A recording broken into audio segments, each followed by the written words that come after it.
guys, itatry din natin magkayod. Pero titiyan muna natin kay Kuya Mervin. Andito rin si Kuya Batang Wendes. The MCC Loop Highlights. Nga ni Bayaman din Vlogs, Kayuran and Gilingan Business. Ayan, so ito po yung Kayuran nila Kuya Mervin. Nga ni Bayaman din dito sa may market side, Mahogany Street. So yung ginagawa niya sa araw-araw, ito po yung pinakang main na ano nila, source of income. Itong Kayuran. Saan po galing itong mga niyog dito? Nabili ko lang sa mga barangay-barangay.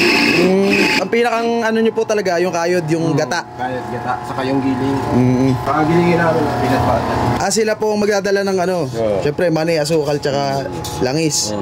Tapos gigilingin po dito sa machine. Peanut butter na yun paglabas. Peanut butter. Ang peanut butter po yan. Tapos rin yun sa gilingan. Ito naman po sa bigas, tsaka mais. Pwede rin po ano. Tapos yung pangpiga nyo po pala ano na rin ano. Pigat. Galing.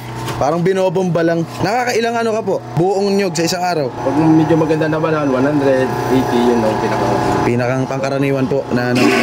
Maghapon po yan, maghapon. Maghapon. Lunes hanggang Biyernes po. Kahit Linggo, Sabado, bukas to. Ganun din bukas pa.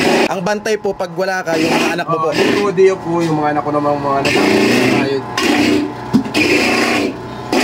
Kung naghahanap ka nga ng quality na Kayuran at Gilingan dito sa bayan ng Mugpog, pumunta ka na dito kay nga ni Bayaman din Vlogs, Kayuran and Gilingan, located at market side dito lang sa may Mahogany Street, malapit sa may pilahan ng tricycle at kainan. May generator din sila kaya dead ma sa brownout. Andito nga rin pala yung official banner ng Marinduque Vloggers Basketball Team at stickers ng mga idol nyong nakapunta na dito. Basic na lang, no? Hindi nakatingin. Sa bagay, maka 100 ka pa namang sa araw-araw. Ilang years nyo na pong ginagawa to? 2012. Wala na.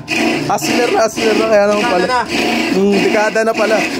Gamay na. 13 years. 13 years. And guys, natry natin yung ginagawa sa araw-araw ni Kuya Mervin Merones, nga ni Bayaman din Vlog. Ito, magkakayod tayo ng niyo. Tingnan natin kung pwede mapakinabangan pagkatapos. Ayan na mga idol. Ano kaya magiging resulta ng kanyang pagkakayod? Oh guys, kita nyo naman. May nakakayod naman kahit paano.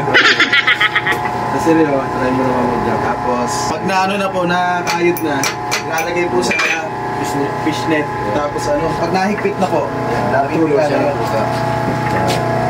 So ayan na mga idol. Sa bisahan, pinapagay ng niyog. Matigas din. Pag wala na pong mapumano. Okay na yan. Sagad na. Nilalagyan ng jack. Ayan na po. Kinatas, piliga. Naging gata. Ayan, may gata. Okay na yan. Yun pala yun. Tapos ipa-plastic na. Tara po. Ito na yun.